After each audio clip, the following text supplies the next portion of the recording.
Yesterday, I was going over a pass surrounded by glaciers and huge Himalayan snow-capped mountains. Today, I'm walking into like a barren wasteland. There is nothing alive out here. It's quiet. There's not even a tree in sight. It's all brown and it's just rocks. It looks like the surface of a different planet or something. And in some ways, it feels like the trek is over because the whole time the focal point was going up and over Thorung La Pass. But really, I still have 6 days to go. I have half of the circuit still to finish, so I gotta stay motivated, keep on trucking.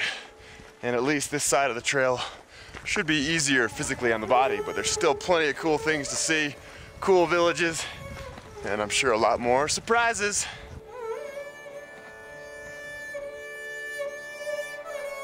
The villages in this valley didn't look anything like the ones I saw on the other side of the pass. They had a much more barren feel to them, kind of like something out of Star Wars.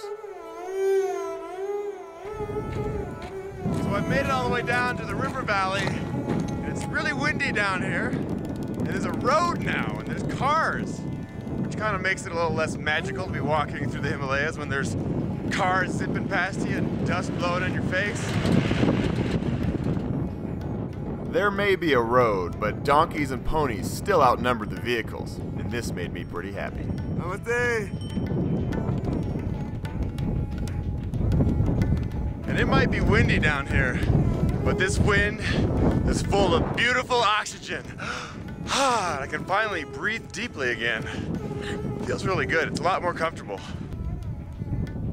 It was a bit on the blustery side, but at least I was walking on flat ground, which was a lot easier than all the climbing I did yesterday. Oh, it's a little windy, as you can tell! I can't even hear myself think right now. It just keeps blowing me back. I really wish I was going that way. Watch how fast.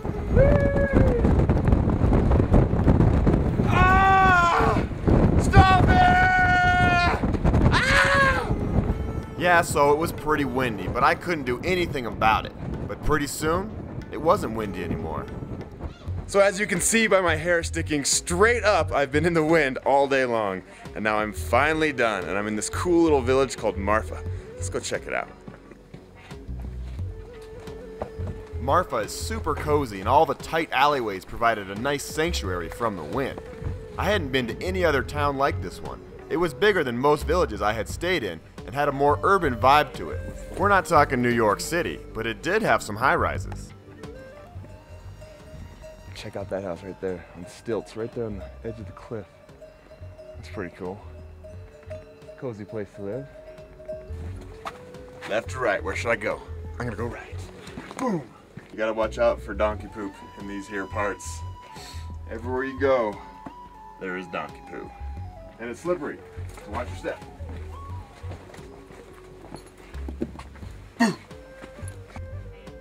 And what's really unique about this village and a lot of the other villages down the valley is that they have all the buildings have whitewashed walls. It's kind of the Tibetan style.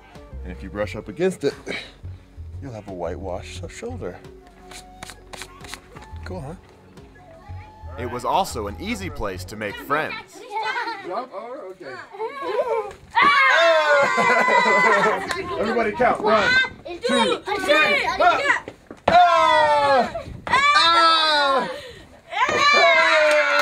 I was incredibly impressed by these kids. They all had great English, probably better than me. Bye-bye! Bye-bye! Bye-bye! Bye-bye! Namaste! Namaste! After perfecting my jump rope skills, I cruised up to the monastery for a view of the valley. So they say this is the deepest gorge in the world, which is kind of misleading, but also kind of true. You see, they're measuring from the top of these mountains all the way down to the bottom.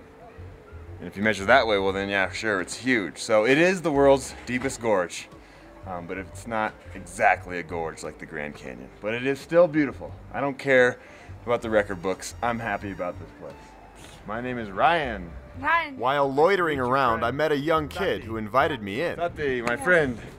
Look inside the monastery. Can we go inside? Yes. Yeah.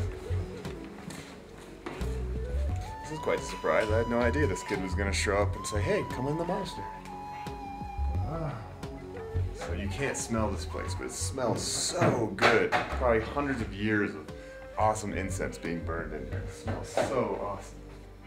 He was finishing up on his daily chores as I wandered around. This was my first time in a monastery and felt pretty lucky to have been invited into this sacred place. So this place is the epitome of peaceful. You're sitting here worshiping, boom, look out your front door. Yeah, I like it here.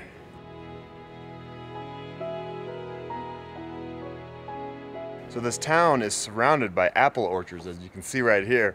And of course they do eat the apples like all normal people, but what they're really known for is their apple brandy. So maybe tonight I'll have a little shot of some local spirits.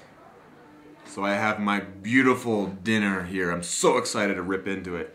And she handed me this, and at first I thought it was a glass of water, but this is the famous apple brandy. So cheers. Oh my, whoa, that is so strong. There was no apples in that. It is straight alcohol. Oh my God. There's no way I can finish this.